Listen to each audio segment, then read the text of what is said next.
অনেক পড়াশোনা করার একটা বড় ফায়দা হচ্ছে যে এটা জানা যায় সবশেষে যে আমি কিছুই জানি না। এবং শিক্ষার্থীদের জন্য গোটা বিশ্ব খোলা, the entire world is open for you.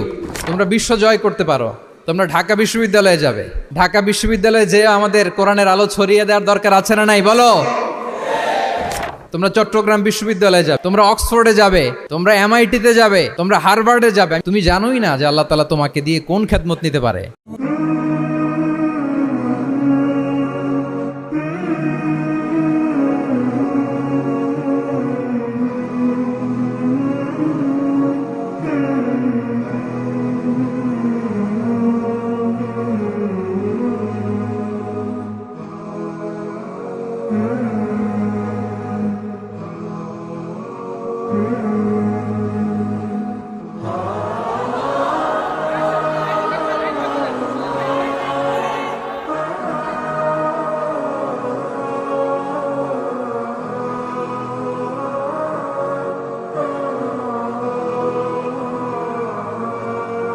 আসসালামু আলাইকুম ওয়া রাহমাতুল্লাহি ওয়া বারাকাতুহু। নাহমাদুহু ওয়া নুসাল্লি আলা রাসূলিহিল কারীম। আম্মা বা'দু ফাআউযু বিল্লাহি মিনাশ শাইতানির রাজীম। বিসমিল্লাহির রাহমানির রহিম। আফালা ইয়াতাদাব্বারুনাল কুরআন আম আলা কুলুবিন আকফালুহা। সাদাকাল্লাহুল আযীম। রাব্বি ইশরাহ লি সাদরি ওয়া ইয়াসসির লি আমরি ওয়াহলুল উকদাতাম মিন লিসানি ইয়াফকাহু কওলি। তানজিমুল উম্মাহ ফাউন্ডেশন কর্তৃক আয়োজিত 13তম হিফজুল কোরআন অ্যাওয়ার্ডের আজকের এ চমৎকার আয়োজনে, এ চমৎকার অনুষ্ঠানে আপনারা যারা উপস্থিত হয়েছেন আপনাদের সবাইকে জানাচ্ছি আন্তরিক শুভেচ্ছা এবং মোবারকবাদ। আহলান ওয়া সাহলান ওয়া মারহাবান বিকুম ফি হাযাল লিকা আত-তাইয়্যিব আল মুবারাক। আমি শুরুতেই আল্লাহ রাব্বুল ইজ্জা ওয়াল জালালের দরবারে শুকরিয়া জ্ঞাপন করছি, যিনি আমাদেরকে এরকম চমৎকার একটি বরকতময় প্রোগ্রামে একত্রিত করেছেন। আমরা সবাই পড়ছি কালিমাতে শুকর আলহামদুলিল্লাহ। আল্লাহ তাআলার দরবারে শুকরিয়া জ্ঞাপনের পাশাপাশি আমি আজকের প্রোগ্রামের যারা অর্গানাইজার, আয়োজক, তাদেরকে অন্তরের অন্তঃস্থল থেকে শুকরিয়া জানাতে চাই। এরকম চমৎকার প্রোগ্রামে আমাকে ইনভাইট করবার জন্য আমি অত্যন্ত সম্মানিত বোধ করছি। এরকম চমৎকার একটি কোরআনের প্রোগ্রামে অংশগ্রহণ করার সুযোগ পেয়ে আজকের প্রোগ্রামে উপস্থিত আছেন তানজিমুল উম্মাহ ফাউন্ডেশনের সম্মানিত পরিচালনা পর্ষদ, উপস্থিত আছেন তানজিমুল উম্মাহ ফাউন্ডেশনের সম্মানিত শিক্ষকবৃন্দ, শুভাকাঙ্ক্ষীবৃন্দ, অভিভাবক মণ্ডলী এবং হেফজ কমপ্লিট করা শিক্ষার্থী বন্ধুরা, সাংবাদিক বন্ধুরা, ভলান্টিয়ার্স, আমি সবাইকে আবারও অন্তরের অন্তঃস্থল থেকে শুভেচ্ছা জানিয়ে শুরু করছি। শুরুতে আমি আজকের প্রোগ্রামের যারা মধ্যমণি, যারা হুফাজুল কোরআন, যারা অ্যাওয়ার্ড রিসিভ করেছে তাদেরকে আমি অফিশিয়ালি কংগ্রেচুলেট করতে চাই, অভিনন্দন জানাতে চাই যে তোমরা অনেক বড় একটি অর্জন ইতিমধ্যে সম্পূর্ণ করেছো, আলহামদুলিল্লাহ। এটা একটা হিউজ মাইলস্টোন। এটা যে কত বড় একটা নেয়মা বা সৌভাগ্য এটা কল্পনা করা যায় না। যে কোরআনকে বলা হয় এটা বিয়ন্ডলেস, বাউন্ডলেস, বটমলেস, মহাবিশ্বের মহাবিশ্বয় মহাগ্রন্থ আল কোরআন আল কারিমকে তোমরা তোমাদের সিনায় ধারণ করেছো। এটা অনেক বড় সৌভাগ্যের একটা ব্যাপার। আল্লাহ তাআলা ইরশাদ করছেন, ইন্না নাহনু নাজ্জালনা যিকরা ওয়া ইন্না লাহু লাহাফিযুন। নিশ্চয় আমি এই কোরআনকে নাজিল করেছি এবং এই কোরআন আল কারীমকে সংরক্ষণের দায়িত্ব আমি নিজেই নিয়েছি। কোরআন আল কারীমকে পৃথিবীতে প্রিজার্ভ করা বা সংরক্ষণ করা এটা আল্লাহ তাআলা তোমাদের মাধ্যমে করেছে। আলহামদুলিল্লাহ সুম্মা আলহামদুলিল্লাহ। এটা অনেক বড় সৌভাগ্যের ব্যাপার এবং সবার নসিবে এটা থাকে না। যাদেরকে আল্লাহ তাআলা পছন্দ করেন, যারা চুজেন পার্সোনালিটি টু আল্লাহ সুবহানাহু ওয়া তাআলা, শুধুমাত্র কেবলমাত্র একমাত্র তাদেরকেই আল্লাহ তাআলা এই সৌভাগ্য দান করেন। তো এই যে মাইল ফলক তোমরা স্পর্শ করেছো, এটা তোমাদের জীবনের অনেক বড় একটা অর্জন এবং নানা ধরনের খুশ নসিব তোমাদের ব্যাপারে ঘোষিত হয়েছে হাদিসে। আল মাহিরু বিল কোরআন মা আসসাফারাতিল কিরামিল বারারা ইকরা ওয়ারতাকি ওয়ারাত্তিল কামা কুনতা তুরাত্তিলু ফিদ দুনিয়া ফাইন্না মানজিলাতাকা ফি আখিরি আয়াতিন তাকরাউহা। আজকের এই অ্যাওয়ার্ড গিভিং সেরিমনিতে এসে তোমাদের কত ভাল লাগছে। সবার চেয়ে তোমরা আলাদা, স্পেশাল পোশাক তোমাদের জন্য ক্রেস্ট দেয়া হয়েছে, সামনে এসে ফটো সেশনে অংশগ্রহণ করছো। এর চেয়েও অনেক বড় একটা কনফারেন্সে, এর চেয়েও অনেক বড় একটা কনভেনশন হলে, এর চেয়ে অনেক বড় আয়োজন করে সেদিন তোমাদেরকে বলা হবে ইকরা ওয়ারতাকি ওয়ারাত্তিল কামা কুনতা তুরাত্তিলু ফিদ দুনিয়া। পড়ো, ধীরস্থিরভাবে পড়ো, যেমনি দুনিয়াতে পড়তে তার তিলের সাথে। ঠিক যতটুকু পড়বে ততটুকু করবা, আল্লাহর সান্নিধ্য তোমরা পাবে। যতটুকু পড়বে ঠিক ততটুকু জান্নাতে তোমাদের ভবনগুলো উঁচু হতে থাকবে। আল্লাহু আকবার। এখন তোমাদের কেমন ফিল হচ্ছে? এই দুনিয়াতেই যদি এত চমৎকার অ্যাওয়ার্ড গিভিং সেরিমনিতে তোমাদেরকে সম্মান দেওয়া হয়, সেদিনের সেই প্রোগ্রামে যদি তোমরা অংশগ্রহণ করতে পারো, কেমন লাগবে তোমাদের বলো? ভাল লাগবে সেদিন? আমরা সেদিনের সেই মাহেন্দ্রক্ষণে যেন আমরা রিওয়ার্ডেড হতে পারি, পুরস্কৃত হতে পারি, সেই প্রত্যাশা আমরা আল্লাহর কাছে রাখছি। আমরা সবাই পড়ছি আল্লাহুম্মা আমিন।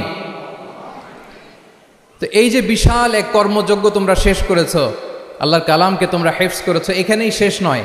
This is just beginning. এটা কেবল শুরু। এটা কেবল কি? এটা কেবল শুরু। এই যে মাইল ফলক তোমরা স্পর্শ করেছো, এরপরে অনেক দূর তোমাদেরকে যেতে হবে। মাইলস টু গো, অনেক দূর যেতে হবে। এখন যেটা তোমাদের করতে হবে, কনসিস্টেন্ট রিভিশনে থাকতে হবে, মোরাজা করতে হবে এই কোরআনকে। এই কোরআনকে হেফজ করে ফেলা এটা সহজ, কিন্তু এটাকে টিকিয়ে রাখা বড্ড কঠিন। আমরা অনেক হাফেজে কোরআনদের সাথে পরিচয় হয়, তারা বলে যে শেখ হেফজ করেছিলাম কিন্তু এখন মনে নাই, ভুলে যায়। তো হেফজ করে ফেলাটা সহজ, কিন্তু এটা সিনায় রাখা মরণ অবধি, যতদিন দুনিয়াতে বেঁচে থাকি ঠিক ততদিন এই কোরআনকে প্রিজার্ভ করা, সিনাতে রাখা, এটা বড্ড কঠিন, অনেক বড় চ্যালেঞ্জ এটা তোমাদের জন্য। সো এই continuous revision of the holy Quran, এটা তোমাদের লাগবে। আল মুদাওয়ামাতু আলা কিরাআতিল কোরআন, প্রতিদিন ডেইলি বেসিসে এটা তোমাদের ডেইলি ওজিফা করে নিতে হবে। আমি সম্মানিত অভিভাবকবৃন্দ যারা আছেন তাদেরকেও বলবো যে এটা একটা টিম ওয়ার্ক, আপনাকেও হেল্প করতে হবে এখানে। আপনার বাচ্চা কোরআন তেলাওয়াত করবে, আপনাকে শোনাবে, আপনি তাদেরকে শোনাবেন। এই টিম ওয়ার্কের মধ্য দিয়ে এই কোরআন প্রিজার্ভ হবে, এটা থাকবে। এটা বড্ড জটিল। কোরআন হেফজ করা সহজ, কিন্তু এটাকে ধরে রাখা খুবই কঠিন। সো তোমাদের জন্য first and foremost reminder tonight, প্রথম রিমাইন্ডার হচ্ছে যে রেগুলার বেসিসে এই কোরআনকে মোরাজা করতে হবে, তা না হলে এই কোরআন থাকবে না। এবং আল্লাহ রাসূল সাল্লাল্লাহু আলাইহি ওয়া আলিহি ওয়াসাল্লাম তিনি ওসিয়ত করেছেন, তিনি বলেছেন তাআহাদুল কোরআন ওয়া ইন্নাহু আশাদ্দু তাফাল্লুচান মিনাল ইবিলি ফি উকুলিহা। তোমরা কোরআনকে ডেইলি রিভাইজ করো। যারা তোমরা হেফজ কমপ্লিট করেছো, হাফাজাতুল কোরআন, তোমাদেরকে উদ্দেশ্য করে আল্লাহ রাসূল সাল্লাল্লাহু আলাইহি ওয়া আলিহি ওয়াসাল্লাম বলেন যে তাআহাদুল কোরআন, তোমরা ডেইলি বেসিসে কোরআনকে কি করো? রিভাইজ করো, রিভিশন দাও, মোরাজা করো, এটাকে সম্মান করো। ফাইন্নাহু আশাদ্দু তাফাল্লুচান মিনাল ইবিলি ফি উকুলিহা, কেননা পোষ মানানো হয়নি এরকম কোনো বন্য উট যদি এটা রশি ছেড়ে দেওয়া হয়, এটা যেমনি ছুটে পালায়, দৌড়ে পালায়, এটারে ফিরে আনা যেমনি কঠিন, কোরআন হেফজ করার পরে, মুখস্থ করার পরে কেউ যদি ভুলে যায়, ওইটারে আবার রিভাইভ করা তার চেয়েও বেশি কঠিন। তো এই জন্য ডেইলি বেসিসে রিভাইজ করতে হবে। এবং আল্লাহ রাসূল সাল্লাল্লাহু আলাইহি ওয়া আলিহি ওয়াসাল্লাম তিনিও যাতে ভুলে না যান, বারবার কোরআন পড়তেন, বারবার রিভাইজ করতেন। রাসূল সাল্লাল্লাহু আলাইহি ওয়াসাল্লামের কষ্ট হয়ে যেত, ফলে আল্লাহ তাআলা বলেছেন লা তুহাররিক বিহি লিসানাকা লিতা'জালা বিহি ইন্না আলাইনা জামাআহু ওয়া কুরআনা ফাইদা ক্বরানাহু ফাত্তাবি' কুরআনা। নবী, আপনি তাড়াহুড়ো করে, এত কষ্ট, এত প্রেশার আপনার উপর নেওয়ার দরকার নেই, আমি আপনাকে পড়িয়ে দেব। জিবরিল যখন পড়ে শুধু ফলো করেন, সেটা একবার পড়ে নিন, মুখস্থ আমি আল্লাহ করে দেব। সানুকরিউকা ফালা তানসা, আপনি আর ভুলবেন না। এরপরে আল্লাহ রাসূল সাল্লাল্লাহু আলাইহি ওয়া আলিহি ওয়াসাল্লাম রেগুলার বেসিসে কোরআন পড়তেন, সাহাবাদেরকে কোরআন শোনাতেন, আবার সাহাবাদের কাছ থেকে কোরআন শুনতেন। সো এই কোরআনকে যদি তোমরা তোমাদের সিনায় আজীবনের জন্য রেখে দিতে চাও সযত্নে, তোমাদেরকে রিভিশন দিতে হবে। এখন খুব বেশি বেশি revise and revise, revise after revise তোমাকে দিতে হবে। এবং সারা বছর কোরআনের যতটুকু নাজিল হতো, আল্লাহ রাসূল সাল্লাল্লাহু আলাইহি ওয়া আলিহি ওয়াসাল্লাম রমাদান আল মুবারাকে জিবরিল আলাইহিস সালামের সাথে রিভিশন করতেন। সারা বছর যা নাজিল হলো, এটা আল্লাহ রাসূল সাল্লাল্লাহু আলাইহি ওয়াসাল্লাম জিবরিল আলাইহিস সালামকে শোনাতেন, আবার জিবরিল আলাইহিস সালাম আল্লাহ রাসূল সাল্লাল্লাহু আলাইহি ওয়াসাল্লামকে অতটুকু শোনাতেন। যে বছর তিনি ইন্তেকাল করবেন, ওই বছর দুইবার তিনি গোটা কোরআনকে জিবরিল আলাইহিস সালামের সামনে পেশ করেছেন, শুনিয়েছেন। আবার জিবরিল আলাইহিস সালাম দুইবার আল্লাহর হাবিব সাল্লাল্লাহু আলাইহি ওয়া আলিহি ওয়াসাল্লামকে শুনিয়েছেন। আল্লাহু আকবার। তাহলে এটাই হচ্ছে সুন্নাহ। তিনি তো পৃথিবীর প্রথম হাফেজ নাকি? আল্লাহ রাসূল সাল্লাল্লাহু আলাইহি ওয়াসাল্লাম প্রথম হাফেজ ছিলেন না? উনি রেখেছেন কিভাবে কোরআনকে? প্রিজার্ভ করেছেন কিভাবে? রিভিশনের মাধ্যমে, রিভিশন অ্যান্ড রিভিশন। তাহলে the first and foremost reminder for tonight in this ceremony for all of you today, you have to revise a lot, you have to recite a লট।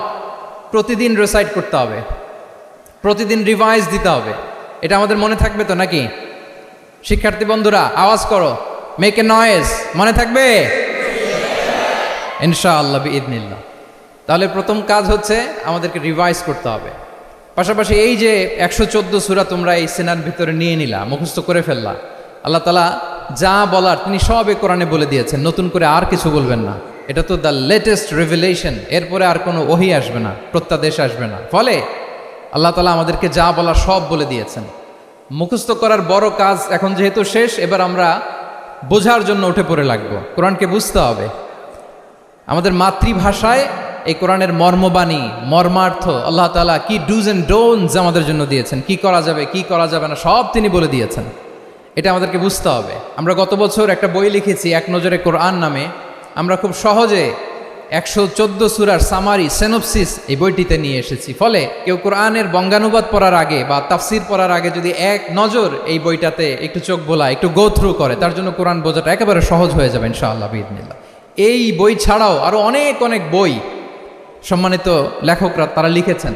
আমরা যেন কোরআনের সাথে নিজেদের অ্যাটাচমেন্ট বাড়াই, মাতৃভাষায় যেন আমরা কোরআনকে বুঝি, আমরা কোরআনের অনুবাদ যেন ডেইলি বেসিসে পড়ি, কোরআনের সহজ সরল যে তাফসির আছে এই তাফসিরগুলো যেন আমরা পড়ি। এটাকে বলে তাদাব্বুর। যে আয়াত দিয়ে আমি শুরু করেছি, আফালা ইয়াতাদাব্বারুনাল কোরআন আম আলা কুলুবিন আকফালুহা, আল্লাহ বলছেন তারা কি গভীর মনোযোগের সাথে কোরআন পড়বে না? উইথ ভাস্ট কনসেন্ট্রেশন, খুব ধ্যানমগ্নতার সাথে খুব মনোযোগ দিয়ে কি তারা কোরআন পড়বে না? নাকি তাদের হৃদয়ে তালা ঝুলে আছে? আমাদের হৃদয়ের জং ধরা তালা যদি আমরা খুলতে চাই, এটা আনলক করতে হবে আল কোরআন আল কারীম দিয়ে। তাহলে প্রথম রিমাইন্ডার হচ্ছে রিভিশন। আমার প্রিয় হাফেজ ভাই এবং বোনেরা, আমরা যেন রিভিশন দেই বেশি বেশি। 2 নম্বর কথা হচ্ছে আমরা যেন কোরআনের মর্মবাণী বাংলায় বুঝবার চেষ্টা করি, কোরআনের তাফসির যেন আমরা পড়ি, আমরা যেন তাদাব্বুরে কোরআন করি, কোরআনের যে রিফ্লেকশনগুলো আছে এগুলো যেন আমরা ধারণ করতে পারি। তাদাব্বুর শব্দটা বেসিকলি এসেছে আরবি শব্দ দুবুর থেকে। দুবুর, দুবুর শব্দের অর্থ হচ্ছে পেছন, যে কোনো জিনিসের পেছনকে বলে, আমাদের পেছনটাকেও বলে দুবুর। তো তাদাব্বুরে কোরআন মানে হচ্ছে কোরআনের যে বাহ্যিক আয়াতের যে অর্থ, এর পেছনের যে গল্পটা, পেছনের যে রহস্য, এই আয়াতের পেছনের যে রহস্য, এটাকে উদ্ঘাটন করার চেষ্টা করা, আত্মনিমগ্ন হওয়া কোরআনের রহস্য উন্মোচনের জন্য, ধ্যানমগ্ন হওয়া, খুব গভীর মনোযোগ দিয়ে with vast concentration and attention কোরআনকে পড়াকে বলে তাদাব্বুরে কোরআন। তাহলে রিভিশনের পাশাপাশি আমাদেরকে তাদাব্বুরে কোরআন করতে হবে। কি পারা যাবে তো ইনশাআল্লাহ? এই কোরআন যে তোমাদেরকে কোথায় নিয়ে যাবে তুমি জানোই না, তোমার কোনো আইডিয়াই নাই এই যে কোরআন তোমাদেরকে কোথায় নিয়ে যেতে পারে। এবং শিক্ষার্থীদের জন্য গোটা বিশ্ব খোলা, the entire world is open for you. তোমরা বিশ্ব জয় করতে পারো, তোমরা ঢাকা বিশ্ববিদ্যালয়ে যাবে, তোমরা চট্টগ্রাম বিশ্ববিদ্যালয়ে যাবে। এই যে তোমাদের এক বড় ভাই বসে আছে, ডাকসুর ভিপি সাদিক কায়েম। ঢাকা বিশ্ববিদ্যালয়ে যে আমাদের কোরআনের আলো ছড়িয়ে দেওয়ার দরকার আছে না নাই বলো? তোমরা অক্সফোর্ডে যাবে, তোমরা এমআইটিতে যাবে, তোমরা হার্ভার্ডে যাবে। আমি হার্ভার্ডে গিয়েছি, এমআইটিতে গিয়েছি, তোমরা ইয়েল ইউনিভার্সিটিতে যাবে, সেখানে যে কোরআনের আলো ছড়িয়ে দিবে ইনশাআল্লাহ বলি সবাই। তাহলে শিক্ষার্থীদের জন্য গোটা বিশ্ব খোলা। তুমি জানোই না যে আল্লাহ তাআলা তোমাকে কোথায় নেবে। খুত্তাতুল্লাহি আ'যামু মিন খুত্তাতিকুম, আল্লাহর প্ল্যান তোমার প্ল্যানের চাইতে অনেক অনেক বড়। তুমি জানোই না যে আল্লাহ তাআলা তোমাকে দিয়ে কোন খেদমত নিতে পারে। সো আমরা যেন তাদাব্বুরে কোরআন করি, কোরআনে যে আল্লাহ জেমসগুলো দিয়েছেন এগুলোর সাথে নিজেদের অ্যাটাচমেন্ট যেন আমরা বাড়াই, একটু একটু করে যেন পড়ি। এবং সাহাবা রিদওয়ানুল্লাহি তাআলা আলাইহিম আজমাইন, ওনাদের হ্যাবিট এটাই ছিল, ওনারা তাড়াহুড়ো করে কোরআন পড়তেন না, একটু একটু করে পড়তেন। তোমাদের তো 2 বছর কিংবা 3 বছরে হেফজ শেষ হয়ে যাওয়ার কথা নাকি? তাদের কয় বছর লেগেছে হেফজ করতে? 3 বছর। আচ্ছা, তোমরা কি জানো ওমরে ফারুক রাদিয়াল্লাহু তাআলা আনহু উনি সূরা বাকারা হেফজ করতে সময় নিয়েছিলেন 12 বছর। ওনাদের অভ্যেস ছিল তারা তাদাব্বুরে কোরআন করে করে আগাতেন। 10 আয়াত পড়তেন, এটাকে মুখস্থ করতেন, এটার অর্থ বুঝতেন, এটার উপর আমল করতেন, এটাকে ধারণ করতেন, এটার উপর সাধনা করতেন, এটারে ডাইজেস্ট করা শেষ, এরপরে 10 আয়াত, আবার একই সিস্টেমে 10 আয়াত পরে এরপরে 10 আয়াত। এভাবে সূরা বাকারা শেষ করতে উনি সময় নিয়েছিলেন কয় বছর? 12 বছর। এবং যেদিন সূরা বাকারা কমপ্লিট করেছিলেন ওদিন উট জবাই করে সবাইকে খাইয়েছিলেন। সুবহানাল্লাহি ওয়া বিহামদি। ওনারা কোরআন জানাটাকে সেলিব্রেট করতেন। আল্লাহু আকবার। সো আমরা যেন তাদাব্বুরে কোরআন করি। তাহলে আমার রিমাইন্ডারগুলো খেয়াল রাখতে হবে। 1 নম্বরে কি বলেছি? Revision. Let's say all together. 1 নম্বরে কি ছিল? রিভিশন। 2 নম্বরে তাদাব্বুরে কোরআন। সবাই বলি 2 নম্বরে কি ছিল? তাদাব্বুরে কোরআন। বুঝে বুঝে কোরআনের মেসেজগুলোকে হৃদয়ঙ্গম করা, একটু একটু করে হৃদয়ঙ্গম করা, একবারে সব না। কারণ কোরআন নাজিলও হয়েছে একটু একটু করে। হাসাবা হাওয়াইজিল বাশার, মানুষের যত প্রয়োজন ছিল প্রয়োজনের প্রেক্ষাপটে চাহিদার আলোকে একটু একটু করে 23 বছরের লম্বায় লং পিরিয়ড অফ টাইমে কোরআন নাজিল হয়েছে। কোরআন কিন্তু তাওরাত, জাবুর, ইনজিলের মতো, তাওরাতের মতো, জাবুরের মতো কিন্তু কোরআন একবারে নাজিল হয়ে যায়নি। তাওরাত, জাবুর কিন্তু একবারে এট এ টাইমে নাজিল হয়েছে, কিন্তু কোরআন নাজিল হয়েছে কত বছরের সময় নিয়ে? 23 বছর, 23 ইয়ার্স। 23 বছরের লং পিরিয়ড অফ টাইম নিয়েছে। গারে হেরাতে প্রথমে শুরু, মক্কা থেকে প্রায় 10 কিলোমিটার উত্তর পূর্বে 634 মিটার উঁচু প্রথমে নাজিল হলো ইকরা বিসমি রাব্বিকাল্লাযী খালাক, read in the name of your lord who has created, পরে তোমার প্রভুর নামে যিনি শিখিয়েছেন। এই তো নাজিল হতে লাগলো, কখনো মক্কায়, কখনো মদিনায়, কখনো ঘরে, কখনো বাইরে, কখনো মরুভূমিতে, কখনো বাজারে, কখনো যুদ্ধের ময়দানে। রাসূল যেখানে, সাথে সাথে কোরআনও সেখানে, একটু একটু করে। আল্লাহ রাসূল সাল্লাল্লাহু আলাইহি ওয়া আলিহি ওয়াসাল্লাম উনি ওনার জীবনে, পরিবারে, সমাজে যখনই কোনো সংকটের মুখোমুখি হয়েছেন তখনই সমাধান হয়ে হাজির হয়েছে কোরআন। সুবহানাল্লাহ বিহামদিহি। যখনই সংকট তখনই কি? কোরআন। যখনই কোনো প্রবলেম ফেস করেছেন, কোরআন। কারণ কোরআন হচ্ছে দ্য প্রবলেম সলভিং মেথোডোলজি। যখনই সমস্যা, সমাধান নিয়ে হাজির হয়েছে কোরআন। তাহলে আমরা যেন তাদাব্বুরে কোরআন করি। পৃথিবীর সবচাইতে ইন্টারেক্টিভ বুক এটা, একটু একটু করে নাজিল হয়েছে, খুবই জীবন ঘনিষ্ঠ। তোমরা যত পড়বে, যত রিসার্চ করবে, যত এক্সপ্লোর করবে, তত এই জ্ঞান, এই নলেজ, এই রহস্য তোমাদের কাছে ধরা দেবে। তাহলে 1 নম্বরে হচ্ছে রিভিশন, 2 নম্বরে হচ্ছে তাদাব্বুরে কোরআন, যেটা বলেছি যে এটা ইন্টারেক্টিভ বুক। যখনই রাসূল সাল্লাল্লাহু আলাইহি ওয়াসাল্লাম সমস্যার সম্মুখীন হয়েছেন তখনই কোরআন আলোকবর্তিকা হয়ে হাজির হয়েছে। এবং কোরআনকে আল্লাহ আলো বলেছেন অনেক জায়গায়, ওয়া আনসালনা ইলাইকুম নূরাম মুবিনা, নূর বলেছেন আল্লাহ তাআলা, এটা আলোকবর্তিকা। কিতাবুন আনসালনাহু ইলাইকা লিতুখরিজান নাসা মিনাজ যুলুমাতি ইলান নূর, অন্ধকারাচ্ছন্ন মানুষগুলোকে আলোর পথে নেয়ার জন্য আল্লাহ তাআলা এই কিতাবকে পাঠিয়েছেন, ক্রাইটেরিয়ান করে পাঠিয়েছেন। এই কোরআনের সাথে যদি আমার প্রিয় শিক্ষার্থী বন্ধুরা তোমাদের অ্যাটাচমেন্ট গড়ে ওঠে, সারা জীবনের জন্য তুমি সেফ। It's a criterion. কোরআন পড়লে, কোরআন জানলে কোনটা সত্য কোনটা মিথ্যা কোরআনের লেন্স দিয়ে তুমি পরখ করতে পারবে। এটাকে আল্লাহ তাআলা বলেছেন আল ফুরকান, তাবারাকাল্লাযী নাযালাল ফুরকানা আলা আবদিহি লিয়াকুনা লিল আলামিনা নাযীরা। ফুরকান মানে the criterion, it differentiates between right and রং। কোনটা সত্য কোনটা মিথ্যা, কোনটা ভালো কোনটা মন্দ, এটা কোরআনের লেন্স দিয়ে যদি তুমি পরখ করো, তোমার জন্য গোটা বিশ্বটা সহজ হয়ে যাবে। কোনটা সত্য তুমি সহজেই বুঝতে পারবে। তাহলে আমরা ডেইলি বেসিসে রিভিশন দিব, আমরা কোরআনের সাথে নিজেদের অ্যাটাচমেন্টকে বাড়াবো। রেগুলার বেসিসে আমরা তাদাব্বুরে কোরআন করব। কি করব? তো ইনশাআল্লাহ সবাই একসাথে আওয়াজ করে পড়ে ইনশাআল্লাহ। বিশাল এক কর্মযজ্ঞ তোমরা শেষ করেছো, এবার নতুন কর্মযজ্ঞের পথে তোমরা হাঁটবে। কোরআন তোমরা মেমোরাইজ করেছো এবং এখন জ্ঞানের অন্যান্য যে ব্রাঞ্চ আছে, শাখা প্রশাখা আছে, সেগুলোতে তোমরা বিচরণ করবে। জ্ঞানার্জনের একটা মূলনীতি তোমাদের সাথে আজকের এই প্রোগ্রামে শেয়ার করে আমি আমার সংক্ষিপ্ত আলোচনা শেষ করব। ইসলামিক জ্ঞান হোক কিংবা কনভেনশনাল জ্ঞান হোক, জ্ঞানার্জনের জন্য 3টা বিষয় অপরিহার্য, এটা আমাদের খেয়াল রাখতে হবে। 1 নম্বর হচ্ছে বিনয়, 2 নম্বর হচ্ছে সফর, 3 নম্বর হচ্ছে সবর। এবার আমি জিজ্ঞেস করি, তোমাদের মুখ থেকে আমি শুনতে চাই, বলো জ্ঞানার্জনের জন্য অপরিহার্য বিষয় কয়টা? 1 নম্বরে বিনয়, 2 নম্বরে সফর, 3 নম্বরে সবর। এই 3টাই লাগবে। বিনয়ী হইতে হবে, ডাউন টু আর্থ হইতে হবে। বিনয়ী না হলে, মুতাওয়াদি না হলে আল্লাহ তাআলা এলেমের নূর দিয়ে ওই ব্যক্তিকে ধন্য করেন না। বিনয়ী হইতে হবে। বলা যাবে না যে আমি সব শিখে ফেলছি, আমি সব জানি, আসলে কিছুই জানি না, আসলে কিছুই জানি না। অনেক পড়াশোনা করার একটা বড় সুবিধা হচ্ছে আমি যে কিছুই জানি না এটা জানা যায়। যারা অনেক পড়াশোনা করে, গভীর জ্ঞান অর্জন করে, অনেক পড়াশোনা করার একটা বড় ফায়দা হচ্ছে যে এটা জানা যায় সব শেষে যে আমি কিছুই জানি না। আবুন নাওয়াস একটা চমৎকার কবিতা লিখেছেন। উনি বলেছেন, ফাকুল লিমান ইয়াদদাঈ ফিল ইলমি ফালসাফাতান হাফিজতা শাইআন ওয়া গাবাত আনকা আশিয়াউ। যে বলে যে আমি সব জানি, তুমি তার বৃদ্ধাঙ্গুলি দেখিয়ে বলা তুমি কিছুই জানো না, তুমি অল্প কিছু জেনেছ। মহাবিশ্বের অনেক রহস্য তোমার কাছে এখন অধরা, এখনো অধরা, অজানা। ওয়া ফাওকা কুল্লি যী ইলমিন আলিম, জ্ঞানীর উপরও জ্ঞানী আছে, জাননেওয়ালার উপরও জাননেওয়ালা আছে। তাহলে বিনয় যেন আমাদের পোশাক হয়, আমরা যেন বিনয়ী হই। আমরা যার কাছ থেকে নলেজ নিব, এলম নিব, তার কাছে বিনয়ী হইতে হবে।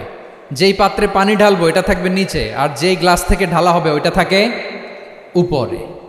মুসা আলাইহিস সালাম একবার বানি ইসরায়েলের মাঝে আলোচনা করছিলেন, হঠাৎ এক লোক বলে যে ইয়া নবী আল্লাহ মান আ'লামু ফিল আরদ, বর্তমান পৃথিবীতে সবচেয়ে বড় জ্ঞানী কে?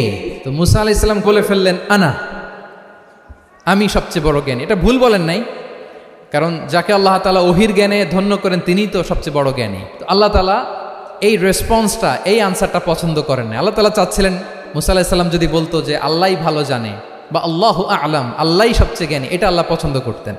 তো উনি যখন বলে ফেলছেন আমি, আল্লাহ বলে না মুসা, তুমি যে বলে ফেললে আমি সবচেয়ে বড় জ্ঞানী, তুমি তো সবচেয়ে বড় জ্ঞানী নও, তোমার চেয়েও বড় জ্ঞানী আছে। শুনে তো মুসা আলাইহিস সালাম অবাক, কি আমার চেয়েও বড় জ্ঞানী কোথায়? আল্লাহ বললেন ইযহাব ইলা মাজমাইল বাহরাইন, দুই সাগরের মিলনস্থলে যাও, ওখানে আমার এক বান্দা আছে ইসমুহু খদির। ওই খদির, যারে আমরা বাংলায় খিজির বলি আর কি, এই খিজির তোমার চেয়েও জ্ঞানী। আল্লাহু আকবার। আপনারা সূরা কাহাফের তাফসীর পড়লে জানতে পারবেন। গেলেন, নৌকার মধ্যে বসা, হঠাৎ একটা চড়ুই পাখি এসে সাগরের পানি খাচ্ছে। অনেক, to make the long story short, বড় স্টোরিকে আমি ছোট করে বলছি। দুইজন নৌকায় বসা, একটা চড়ুই পাখি এসে সাগরের পানি খায়। তো খিজির আলাইহিস সালাম বললেন মুসা, চড়ুই পাখিটা দেখতে পাচ্ছ? মুসা আলাইহিস সালাম বললেন হ্যাঁ দেখতে পাচ্ছি।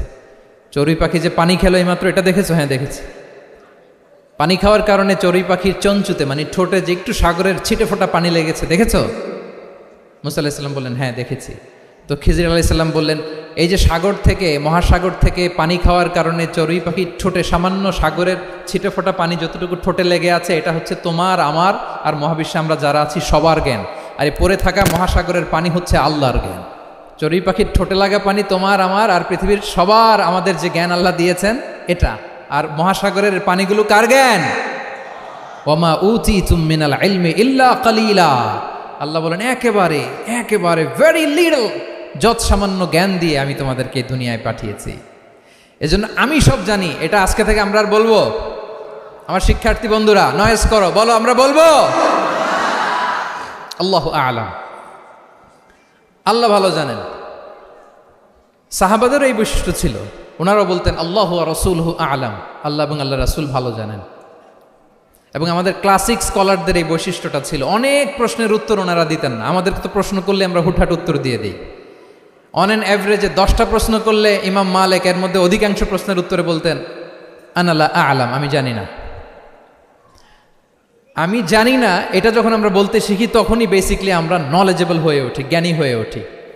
তাহলে জ্ঞানার্জনের জন্য অপরিহার্য কয়টা বিষয় বলেছিলাম, মনে আছে না? ঘটনা শুনতে শুনতে কয়টা মোট? 1 নম্বরে বিনয়। আমরা বিনয়ী হব। আওয়াজ করে বলি আমরা কি হব? আমরা বিনয়ী হব। এই যে আমরা কোরআন হেফজ করলাম, এরপরে তুমি যদি বুখারী হেফজ করো, মুসলিম হেফজ করো, এটা তোমার বাহ্যিক জ্ঞান অর্জন হয়েছে। জ্ঞানের দুইটা সাইড, একটা ইন্টারনাল নলেজ আর একটা হচ্ছে এক্সটার্নাল নলেজ। বাহ্যিক জ্ঞান এটা হয়েছে, আরেকটা আছে ইন্টারনাল নলেজ, এটাকে বলে অন্তর্নিহিত জ্ঞান।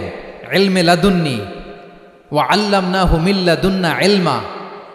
এইটা শুধু কোরআন হেফজ করলেই হয় না, এটা কোরআন পড়ার পরে, হাদিস পড়ার পরে, এগুলোর উপর আমল করার পরে, বছরের পর বছর সাধনা করার পরে আল্লাহ তাআলা কোনো ব্যক্তিকে ইলমের নূর দেন। এটা এত সহজ না।